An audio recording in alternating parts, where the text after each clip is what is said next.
ভাইরা, আজকে ভিডিওতে সবচেয়ে বড় প্রশ্নের উত্তর দিতে চলে এসেছি। অনেকেই আমাকে কমেন্টে আর মেসেজে জিজ্ঞাসা করে, ভাই, অটো টপ আপ আসলে কিভাবে কাজ করে? ডায়মন্ড কোথায় অ্যাড করতে হয়? কিভাবে অটোমেটিক টপ আপ হয়? তো আজ আর কোনো কনফিউশন থাকবে না। এই ভিডিওতে আমি তোমাদের দেখাবো আমার নিজের টপ আপ ওয়েবসাইটের ফুল কন্ট্রোল। কিভাবে auto top up set up করতে হয়, ডায়মন্ড কোথায় রাখতে হয়, পুরো প্রসেস স্টেপ বাই স্টেপ সব কিছু দেখাবো। তো ভিডিওটা শেষ পর্যন্ত দেখো, একদম কিছু মিস করো না। আর হ্যাঁ, যদি ভিডিওটা ভালো লাগে তাহলে একটা লাইক দিয়ে দাও আর চ্যানেলে সাবস্ক্রাইব করে বেল আইকন অন করে রাখো। চলো শুরু করি। এবং তোমরা চাইলে কিন্তু ডেভেলপার র্যাবিট অর্থাৎ আমার কাছ থেকে মাত্র 400-500 টাকার ভিতর অটোটপ ওয়েবসাইট বানিয়ে নিতে শুরু পারো। করি। আমরা আমাদের ওয়েবসাইট ড্যাশবোর্ডে লগ ইন করে নিয়েছি।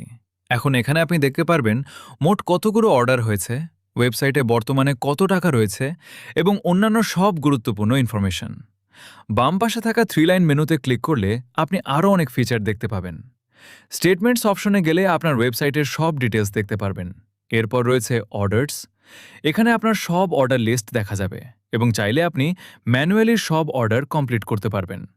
তারপর আছে ইউজার্স অপশন। এখানে সব ইউজারের লিস্ট দেখতে পারবেন। আপনি চাইলে ম্যানুয়ালি ইউজারের ব্যালেন্স অ্যাড করতে পারবেন। এছাড়াও কোনো ইউজারকে অ্যাডমিন বানাতে পারবেন, আবার অ্যাডমিন থেকে ইউজারও করে দিতে পারবেন।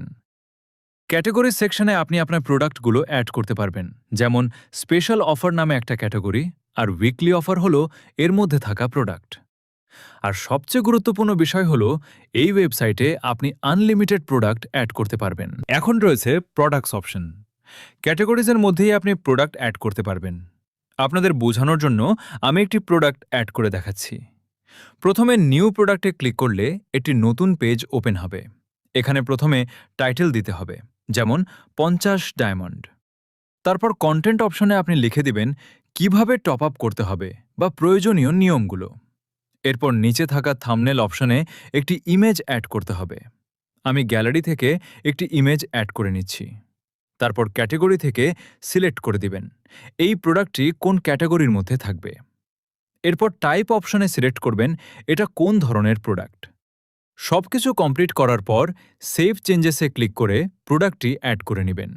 এভাবেই খুব সহজে ক্যাটাগরির মধ্যে প্রোডাক্ট অ্যাড হয়ে যাবে। এখন আমি বলবো ভিডিওর সবচেয়ে গুরুত্বপূর্ণ বিষয়, অটো টপ আপ সিস্টেম নিয়ে।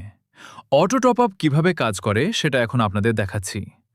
অটো টপ আপের জন্য প্রথমে আমাদের প্রোডাক্টের মধ্যে একটি ডায়মন্ড লিস্ট অ্যাড করতে হবে। প্রোডাক্ট অ্যাড করা হয়ে গেলে এরপর যেতে হবে অটো ভাউচার্স অপশনে। এখান থেকে ইউনিপিন ভাউচার অ্যাড করতে হবে।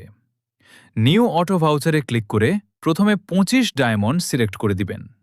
এরপর নিচে থাকা কোড অপশনে আপনার ভাউচার কোডগুলো অ্যাড করবেন। সবকিছু হয়ে গেলে ক্রিয়েটে ক্লিক করবেন। তাহলে আপনার অটো টপ আপ সিস্টেমে ভাউচার অ্যাড হয়ে যাবে।